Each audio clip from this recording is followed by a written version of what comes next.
HSC এবং বিশ্ববিদ্যালয়ের ভর্তি পরীক্ষার প্রশ্ন সমাধানের ধারাবাহিকতায় আজকে যে প্রশ্নটি আছে খুবই খুবই ট্রিকি একটা কোশ্চেন, যেটা বরিশাল বোর্ড 2016 সালে এসেছিল। প্রথমেই এখানে একটা গ্রাফিক্যাল রিপ্রেজেন্টেশনের মাধ্যমে তিনটা বিন্দু নির্দেশ করা আছে, এ বি এবং সি। হ্যাঁ, যেখানে ও হচ্ছে মূল বিন্দু, বি বিন্দু শুধু স্থানাঙ্ক দেওয়া আছে। হ্যাঁ, এ এবং সি কোনোটার স্থানাঙ্ক কিন্তু দেওয়া নেই। তবে এটার সাপেক্ষে আমার প্রথমে যে প্রশ্নটা করেছে সেটা হচ্ছে যে ও সি যে ভেক্টরটা, এই ভেক্টরটা কোনটা হবে, এবং পরবর্তীতে বলা হয়েছে ও এ বি সি যে ক্ষেত্রটা এখানে তৈরি হয়েছে সেই ক্ষেত্রটা ক্ষেত্রফল কত। তো প্রথমেই আমরা কনফিউজড হয়ে যাই যে এখানে আসলে ওসি ভেক্টরটা বের করবো কিভাবে। ওসি ভেক্টরের মান ওবি ভেক্টরের মানের এক্স অক্ষ বরাবর এবং ওয়াই অক্ষ বরাবর মানের সমান হবে, কিন্তু জেড অক্ষের কোনো অংশ কিন্তু ওসিতে থাকবে না। এই কারণে খেয়াল করে দেখো, ওসির ক্ষেত্রে আমরা এখানে স্থানাঙ্কটা কিন্তু পাবো কি 1,1, কিন্তু জেড এর ক্ষেত্রে জেড অক্ষ বরাবর সেটা হবে 0, তার মানে সি বিন্দুর স্থানাঙ্ক হবে 1,1,0। তাহলে নিশ্চয়ই বুঝতে পারছো এখানে আমাদের ওসি ভেক্টরটা হবে যে আই প্লাস জে। আমরা নিশ্চয়ই জানি স্থানাঙ্ক থেকে কিভাবে ভেক্টর নির্দেশ করতে হয়।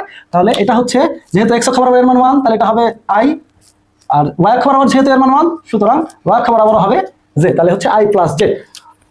প্রথম প্রশ্নটা সমাধান করে ফেললে আমরা কিন্তু খুব সহজেই দ্বিতীয় প্রশ্নটা সমাধান করে ফেলতে পারি, কারণ আমরা কিন্তু জানি একটি সামান্তরিকের ক্ষেত্রে, এটা কিন্তু একটা সামান্তরিক, তাই তো? তো এই সামান্তরিকের ক্ষেত্রে যদি আমরা দুটো সন্নিহিত বাহু জানি, তাহলে শুধুমাত্র সেই দুটো সন্নিহিত বাহুর ক্রস গুণন করলেই আমরা ক্ষেত্রফল পেয়ে যাই, তাই না? তাহলে খেয়াল করো তো, এখানে ওই যে ভেক্টরটা আছে সেটা কিন্তু সরাসরি জেড এক্সিস বরাবরই আছে।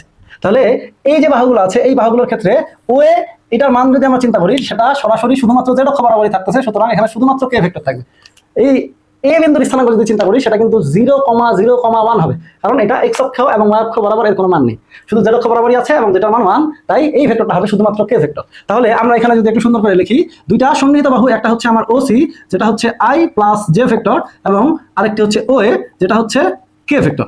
তাহলে এই দুইটার ক্রস গুণন করে আমরা যে মানটা পাবো সেটাই হবে এই ক্ষেত্রটার ক্ষেত্রফল। তাহলে আমরা ক্রস গুণনটা যদি করে ফেলি, এটা আসতেছে OC cross OB, that equals to I J K, এখানে আসতেছে ওসি এর ক্ষেত্রে 1,1,0 আর ও এর ক্ষেত্রে 0,0,1।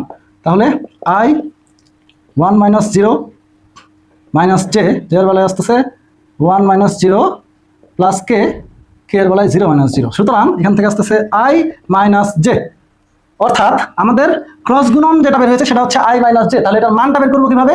এটার মানটা হবে OC cross OB √1² plus -1², that means √2। সুতরাং এইখানে আমাদের ওএবিসি ক্ষেত্রের ক্ষেত্রফলটা হবে √2 একক।